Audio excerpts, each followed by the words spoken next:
welcome to beautiful southern Alberta, McMahon Stadium in Calgary. It's Labor Day, and of course that means the Edmonton Eskimos are in town to take on the Stampeders. We'll set up a great confrontation for you, as well as the other Labor Day game to be played later on Monday in Hamilton between the Ticats and the Toronto Argonauts. It's time for TSN's pregame show, the CFL Report.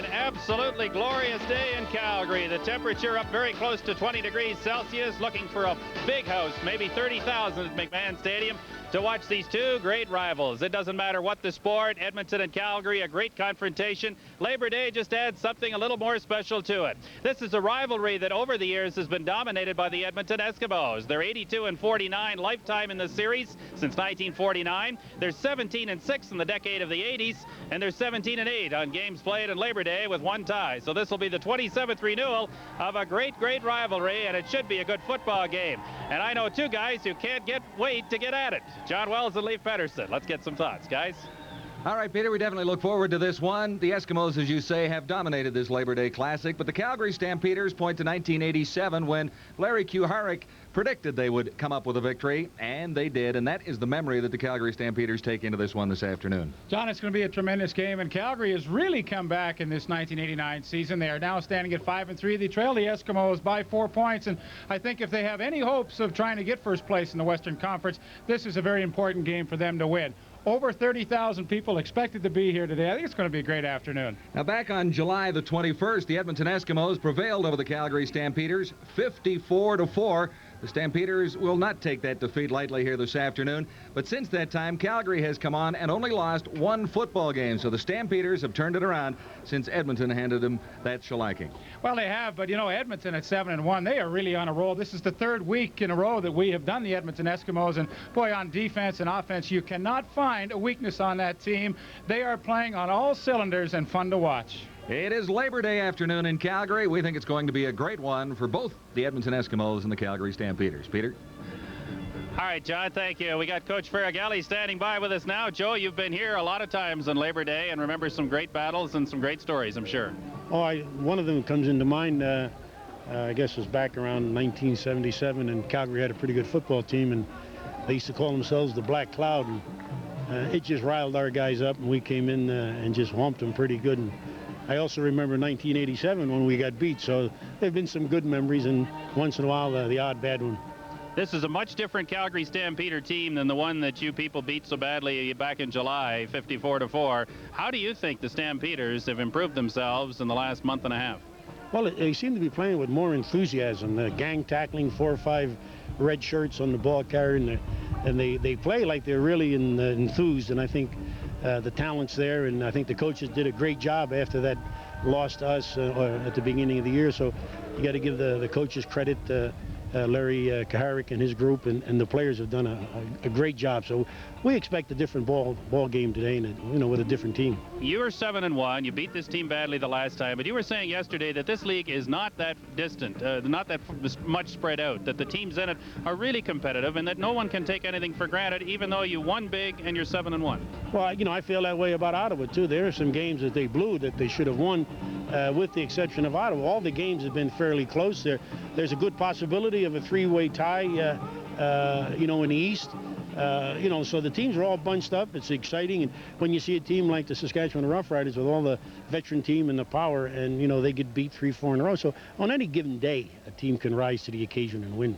Joe, you've only had 4 days to get ready for this game, and a lot of people have been in the same position or will be at one point in the season or another, so that's not an excuse at all. But do you coach any differently? Do you use your people any differently in a game like this, knowing that you're having to play 3 games in 9 days? No, the only important game right now, and the most important game, is the one we're going to play in a little while. I don't worry about next week. I don't worry how much time we had to prepare. I tell our players, I said, look, you play 3 games in 9 days, you go to the bank 3 times. That's a bonus. So if you play four games, you go to the bank 4 times. So there's a good and bad. The fact is they get to the bank 3 times, and we got to work twice as hard to get ready. Well, I have a feeling this will be a dandy. Good luck to you. Thanks for coming by. Thank you, Peter. Always a pleasure. Joe Faragalli, head coach of the Edmonton Eskimos.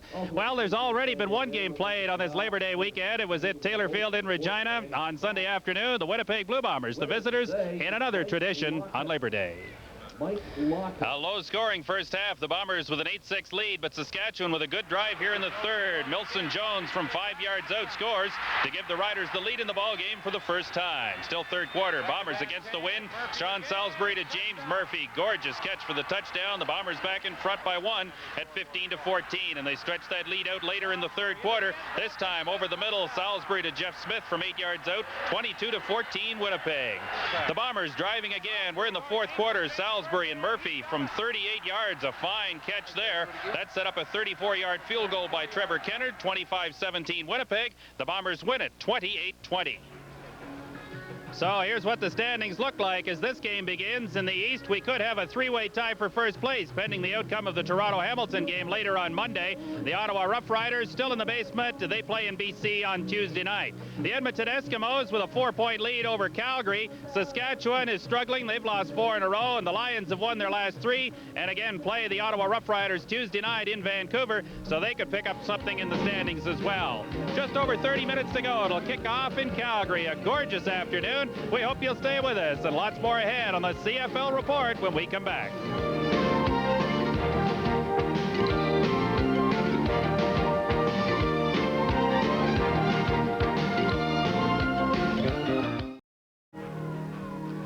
Lots of fans, lots of souvenirs, lots of pennants. A big crowd expected for this Labor Day confrontation on a glorious afternoon in Calgary. And welcome back to the CFL Report, live from McMahon Stadium.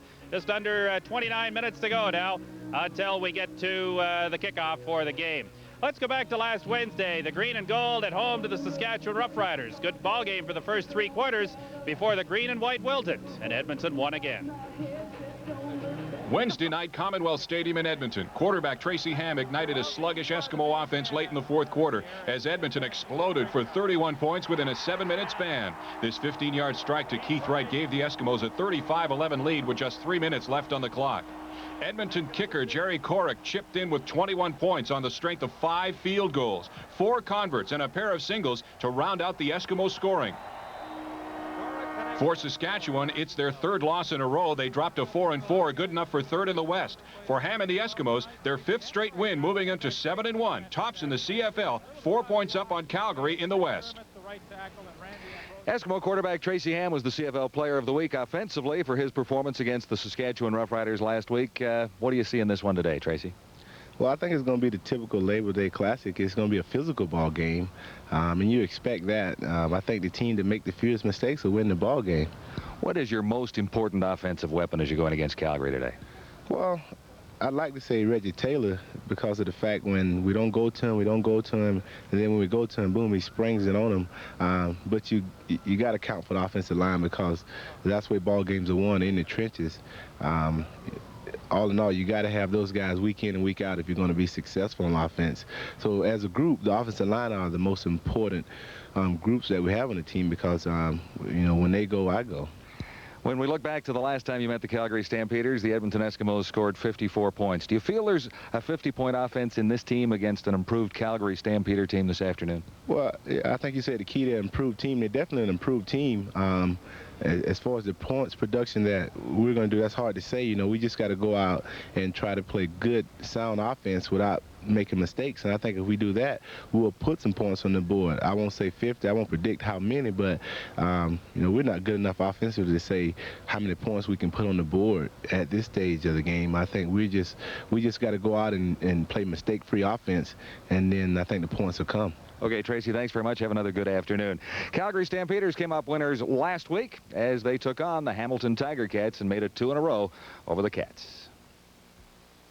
There in Calgary lead. Last Monday night, Iverwin Stadium in Hamilton, the Tiger Cats hosting the Calgary Stampeders. Tom Porras completed 12 of 34 passes for over 200 yards and a pair of touchdowns. This 19-yard strike to rookie Andre Alexander gave the Stamps a 21-13 lead and put the game out of reach for Hamilton. Free agent running back Lorenzo Graham also turned in an impressive performance for the Stamps. He had a pair of touchdown carries. This 3-yard plunge early in the final quarter gave Calgary a 31-21 lead. The Stamps go on to win their 5th of the season, 34-22, and move into sole possession of second place in the West. For Hamilton, it's their second loss in a row. However, they remain 2 points up on Toronto for top spot in the East. Danny Barrett didn't play in the big win over the Hamilton Tiger Cats last week. He was out with a knee injury. And Danny, I would suspect you need 2 healthy legs today against this tough Edmonton defense. How's the knee?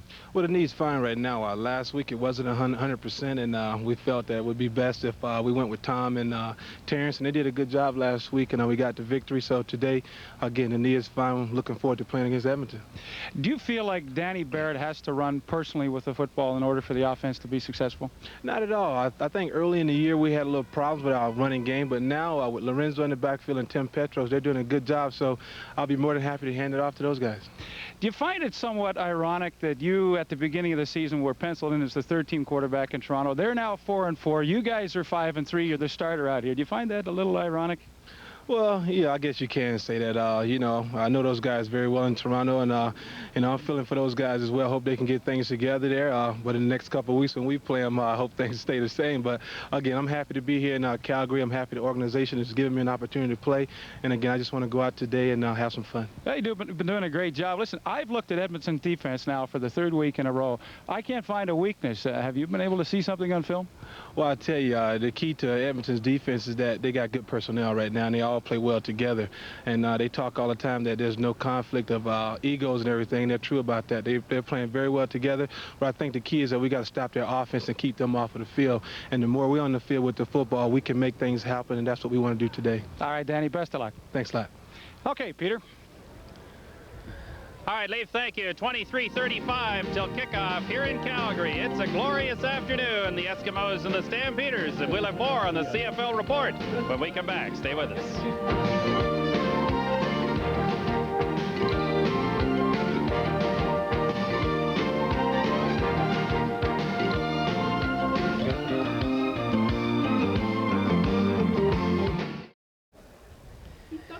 Just over 22 minutes to go. It'll kick off here in Calgary. Welcome back to the CFL Report, live from McMahon Stadium. Still to come, the Eskimos and the Calgary Stampeders. Well, there is another Labor Day game, of course. It features the Hamilton Ticats and the Toronto Argonauts in what amounts to a battle for first place in the CFL's East Division. We've got Mark Jones standing by at Iverwin Stadium in Hamilton with punt returner extraordinaire Mike Clemens. Let's go to him now. Mark? Thanks a lot, Peter. It should be a great game today on this Labor Day Classic. I can remember last year sitting up in Section F just over there watching Earl Winfield put on a show, and a guy with Earl Winfield's type of talent, punt returner extraordinaire Mike Clemens. Mike, the Argo offense is averaging just over 15 points a game. Any reason to suspect that they might turn it around tonight? Yes, so, you know, we have the talent there.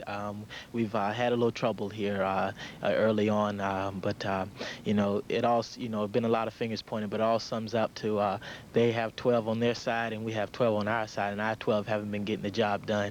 And, you know, we have a lot of talented guys that are, you know, really eager to go out and show what they can do, and I have no reason to suspect that they won't do it tonight. There's been a lot said about Coach Obilovich's play calling being a bit too predictable, a little too conservative. Do you agree with that?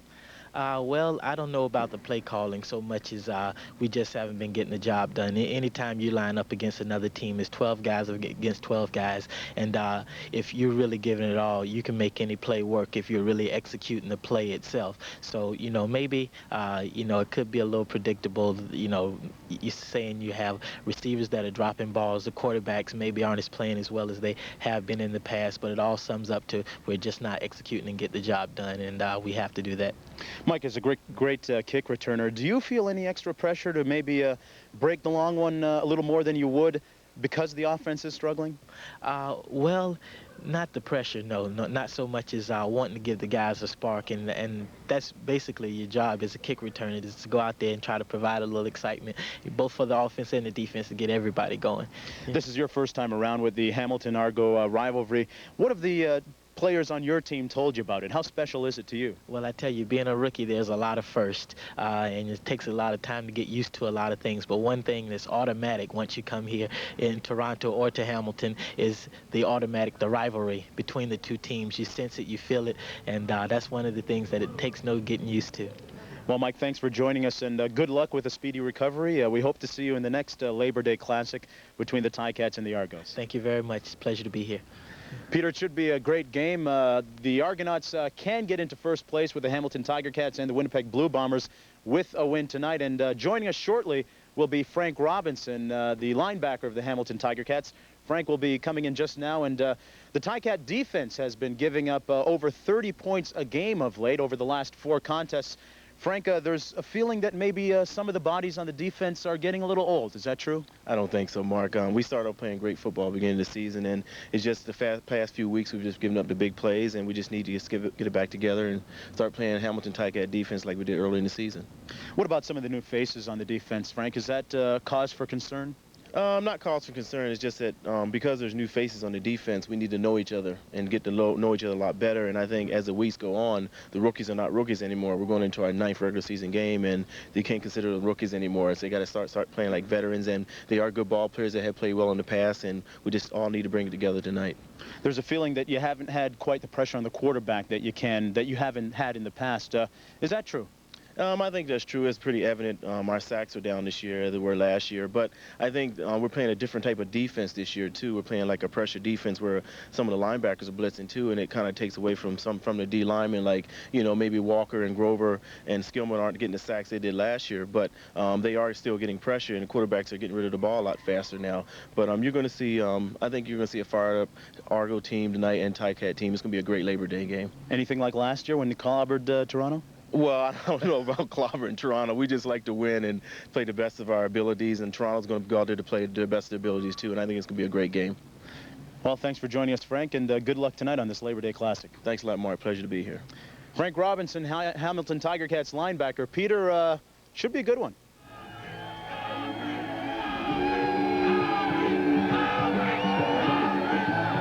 Should be a good one indeed, Mark. Argonauts 5-5 in Hamilton in their last 10 outings, so it should be a dandy. We look for more than 20,000. We look for at least 30,000 here at McMahon Stadium in Calgary with the kickoff now just over 17 minutes away.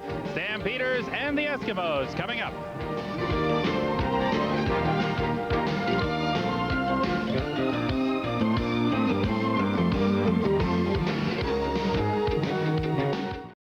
Marty was 2 for 2 and I was 1 for 2. The stands are filling generally. They've sold over 17,000 tickets in a walk-up sale for this game today. And welcome back to McMahon Stadium and the CFL Report. And it's about time we got some picks from the guys in charge of deciding who wins and who loses and why. Marty Adler is standing by, so are Leaf and John. Let's go upstairs. John?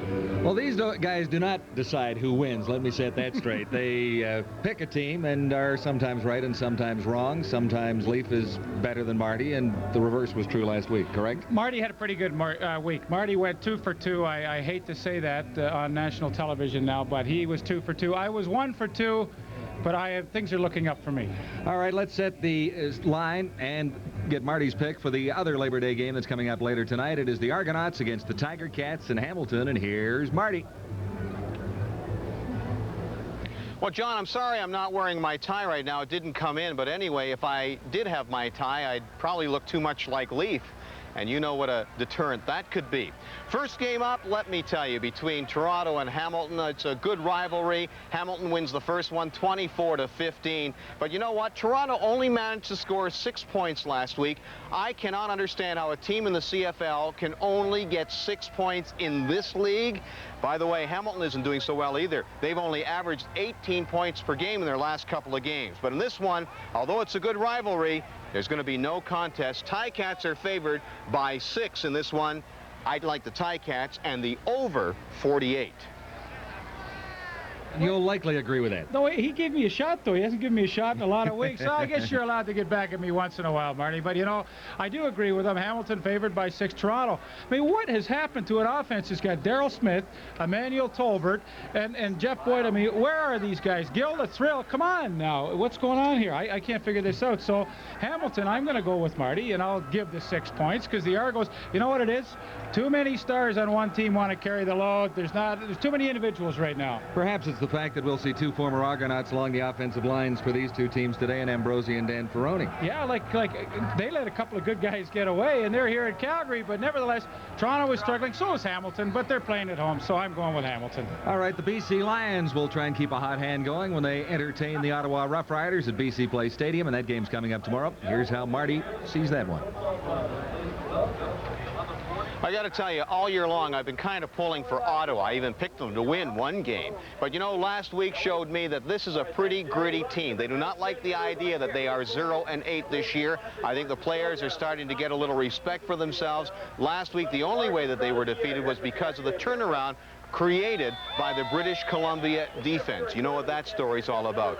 I really think Ottawa's got a good shot. BC is favored by 7 points in this one. I like Ottawa to cover, and it's under 47. That's for me. All right, Marty. Marty finally goes out on a limb and picks an underdog. No, I don't think you've got the guts to do the same, have you? I can't believe it. All year I favored Marty. I mean, for 2 years now, favored Marty, and he finally goes with Ottawa. Now, not Ottawa to win, mind you. Ottawa to maybe get the 7 points and make it close. BC, how about Joe Galette? A real genius now. 0-5, fires the coach. He takes over. 3 wins in a row. He's playing at home, and I think they can do it again. Matt Dunnigan, David Williams, probably the most fun combination quarterback receiver that we can watch in the CFL this year. 7 points will be no problem. I feel sorry for Steve Goldman. I mean, you have to feel for a guy. He's got an awful job in Ottawa to try and turn that team around, and maybe they will at some point this season, but they won't do it in Vancouver. All right, they choose to disagree on that one. Let's check out how Marty reads this Labor Day Classic here at McMahon Stadium this afternoon. The Eskimos. This game coming up is probably the best matchup of the week, the Battle of Alberta. Edmonton, the most powerful team in the entire CFL. Tracy Ham is the kind of guy that keeps defenses off balance. You don't know if he's going to run. You don't know if he is going to throw. That is a key factor. But let me tell you this. One of the key factors in favor of a pretty strong up-and-coming Calgary team is the fact that they've got 13 players on this team. That 13th player, all the fans in the stands, and you know darn well they're going to be rooting them on. In this one, I'm making Calgary 1-point favorites. The over and under is 53, and I'm going with Calgary to win this and the over-under to go over. Marty sliding out on a limb twice in 1 week. Yeah, I don't know what's happened to him. Marty's really taking some chances. You know, Edmonton 7-1. I mean, looking like God on the field. Calgary 5-3, and he makes Calgary 1-point favorites. But he usually would take Edmonton. Now this week he's taken Calgary. I think Calgary's played great. Coach Q has done a nice job with that team, but Edmonton, I'm telling you, every part of their game working, special teams, offense, defense, they look so good. I mean, I've got to go with the Edmonton Eskimos until they lose again. They've only lost 1 to Toronto. I'll take the 1. That's thanks, Marty. I appreciate that. So you stand a chance to get back in the running. I think I'm gonna. Yeah. I think look for Marty to have a pretty brutal week this week. All right, here's how we stack it up. Marty and Leaf agree on the Toronto Hamilton game. They disagree on Ottawa BC, with Leaf taking BC, and they disagree on Edmonton Calgary, with Leaf taking the Edmonton Eskimos. This Edmonton Eskimo team is a quality football team, both sides of the ball and in just about every position. Defensively, it is a strong team that leads the CFL in just about every defensive category, and offensively, the Eskimos lead in several as well. Well, they really are good. You know, I think the only sore spot for them on offense right now is Stephon Jones will not be playing at wide receiver today. Got a couple of young fellas, Keith Wright and Tony Hunter. They are really unproven receivers in this league. It may catch up with them, but the way they've been running the football with Reggie Taylor and Tracy Ham, when he chooses to do so, I think can compensate for that. Defense, they are awesome. Calgary really has their work cut out for them, but Marty Adler mentioned the 13th man for Calgary today, and that'll be the fans. You watch. They are going to have a great time, and it's going to be a fun place to be for everybody. And we look forward to it here this afternoon, the Labor Day Classic from Calgary. Peter? All right, guys, some interesting selections. We'll see how you do over the course of the week. We do know that the Calgary Stampeder cash registers are ringing steadily. The largest walk-up sale for one game in the history of the franchise. They sold 13,000 seasons, but they'll be close to 30,000 here today. It'll be a great football game, a Labor Day confrontation. The Edmonton Eskimos to the Calgary Stampeders. The Highway 2 Series, if you like. And don't forget that local blackouts are in effect, so please check your local listings. The Eskimos and the Stampeders coming up from McMahon Stadium.